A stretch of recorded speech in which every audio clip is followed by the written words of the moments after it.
जिस चैप्टर की समरी जानने वाले हैं वो है अ लेटर टू गॉड। बहुत ही खूबसूरत चैप्टर लिखा है, कहानी लिखी है जीएल फुएंटेस सर ने। और इसमें जो चैप्टर में है खास बात क्या है, इसमें दिखाई गई है कितना विश्वास कोई कर सकता है ईश्वर पे, भगवान पे। तो जो कहानी शुरुआत होती है ये एक किसान के बारे में है जिसका नाम है लेंचो। लेंचो एक मतलब पहाड़ों से घिरा हुआ एक वैली है, उसमें अकेला सिंगल किसान है जो भुट्टे की खेती करता है, कॉर्न की खेती कर रहा है। और वो काफी मेहनती है, बहुत मेहनती है और बहुत लगन से, बहुत जुनून के साथ अपना वो काम करता है। उसको उम्मीद होती है कि बारिश आएगी और बारिश होगी तो फसल अच्छी होगी, सबको उम्मीद होती है भाई। तो वो भी उम्मीद कर रहा है कि बारिश आएगी और अच्छी होगी। और उसकी वाइफ जो है वो डिनर बना रही होती है, तभी बूंदाबांदी चालू हो जाती है और उसके दिल बाग बाग हो जाता है, क्या बात है, बारिश होने लगी। और वो बारिश का आनंद लेने के लिए बाहर जाता है। खुश है वो, बहुत अच्छा है, क्योंकि भाई वो सारा डिपेंड किस पे रहता है, फसल पे। और बारिश अच्छी होगी तो फसल ज्यादा अच्छी होगी। तभी हवाएं चलने लगती है और हवा चलते चलते थोड़ा मौसम का मिजाज बदलता है और बारिश के साथ साथ ओले गिरने लगते हैं।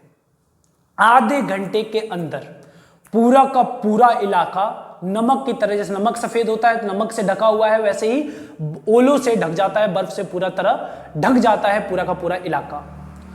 अब ये इतना परेशान होता है क्योंकि इसके पास सोर्स ऑफ इनकम, खाने के लिए पैसे एक ही सोर्स से आ रहे थे और वो था खेत। अब खेत पूरी तरह से तबाह हो चुका है। मतलब एक वो होते हैं ना टिड्डे, टिड्डों की वजह से जो तबाही होती है उसमें तो कुछ बच जाते हैं। टिड्डे नॉर्मली खेतों में आते हैं और पूरा खा जाते हैं, उनसे भी बच जाते हैं। जितना इससे नुकसान हुआ है इसने तो पूरी तरह से तबाह कर दिया है। अब जो लेंचो है वो भले ही किसान हो, बहुत मेहनत करता है, बहुत जुनून के साथ काम करता है, खेती पे पूरी तरह निर्भर रहता है, पर वो पढ़ना लिखना जानता है। और वो डिसाइड करता है कि मेरी मदद सिर्फ एक आदमी कर सकता है, एक है जो मेरी मदद कर सकता है और वो है भगवान।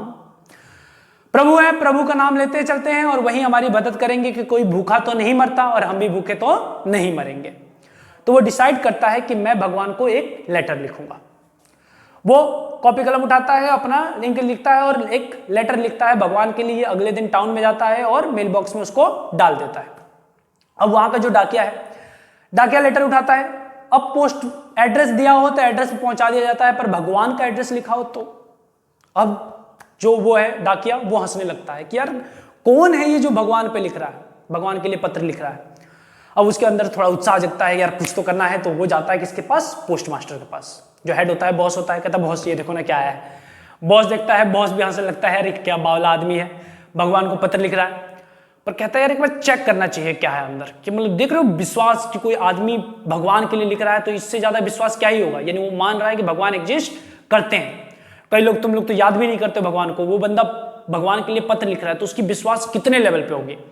तो पोस्ट मास्टर डिसाइड करते हैं कि यार चेक करते हैं, क्या पता कुछ लिखना चाहता हो, भगवान को बताना चाहता हो, तो पढ़ के और इसका रिप्लाई देंगे। पर जब वो उसको पढ़ते हैं तो उसमें सिर्फ भगवान से बात नहीं की जाती, उसमें कुछ डिमांड भी की जाती है। और उस लेटर में लिखा होता है कि भगवान, मेरी जो है फसल बर्बाद हो गई है और अगली फसल के बुआई के लिए और साथ में मेरे खाने जीवन चलाने के लिए कुछ पैसे चाहिए।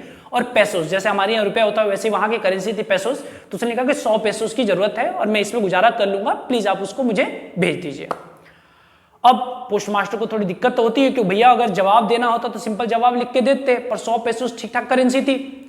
तो उसने कहा एक काम करते हैं, हम सब लोग इकट्ठा करते हैं पैसे। और उसने अपने दोस्तों से और जो एम्प्लॉय थे उनसे बात करके अपनी सैलरी से भी निकाल के कुछ पैसे और कुछ पैसे इकट्ठे करे, 70 पैसे दिए और सब कुछ इकट्ठे करके लेटर में डाल दिया और लिख दिया गॉड। साइन के तौर पे, ज्यादा ज्ञान नहीं लिखा उसने बस साइन की तरफ गॉड लिख दिया कि हाँ गॉड की तरफ से ये है, और उसने रख दिया। अगले दिन लेंचो पहुंचा खुशी खुशी कि यार भगवान का लेटर आएगा।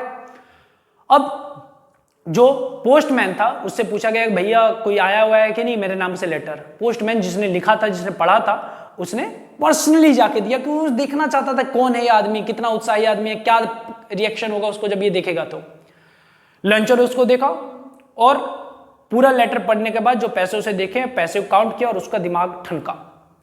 क्यों ठनका? कि यार भगवान से मिस्टेक तो नहीं हो सकती। क्यों? क्योंकि उसने कितने की डिमांड करी थी, 100 पैसे उसकी, आए कितने, 70। कह रहे यार भगवान से मिस्टेक तो नहीं होगी, कुछ तो गड़बड़ है। और वो पहुंचता है, मांगता है, विंडो जो होती है वहां पे पोस्ट ऑफिस में, उससे कहता है भैया जरा एक पेपर दे दो, इंक दे दो, और वो लिखना चालू करता है। कुछ सोच समझ के दिमाग खुजलाते हुए कि अपनी पूरी फीलिंग जो बता सकता है वो लिखता है और उसको मेल बॉक्स में डाल देता है। पोस्टमैन जो होता है वो तो भगता हुआ जाता है और निकालता है कि यार कुछ रिप्लाई आया होगा, भगवान को थैंक यू क्यों बोला होगा, मजा आएगा पढ़ के। भाई तुम अगर होता है ना नेकी कर दरिया में डाल, पर जब कोई तारीफ करता है, जब तुम्हें कॉम्प्लीमेंट देता है कि तुम बड़ा अच्छा काम करो तो सुन के अच्छा लगता है। तो पोस्टमैन की भी यही ख्वाहिश थी यार कुछ इसने बोला होगा, थैंक यू क्यों बोला होगा, पढ़ेंगे। खोला जाता है लेटर, लेटर में लिखा होता है भगवान मैंने आपसे डिमांड करी थी 100 रुपए की, 100 पैसों की, आपने भेजे हैं 70, तो जो बाकी है प्लीज वो तो भेज दीजिएगा। और मोस्ट इंपॉर्टेंट बात, इस पोस्ट ऑफिस से मत भेजिएगा, यहां के जो है ना वो थोड़े चोर टाइप के हैं, इन्होंने पैसे गायब कर दिए हैं मेरे। तो यहां पे कहानी का सार ये है कि उसको अपनी पूरी विश्वास थी कि भगवान भेजेंगे, और भगवान ने उसको इतना विश्वास था कि भगवान ने 100 ही भेजे होंगे और पोस्ट ऑफिस वालों ने बाकी पैसे रख लिए। तो ये था आपकी पूरी कहानी, a letter to a god. I hope आपको समझ में आ गई होगी।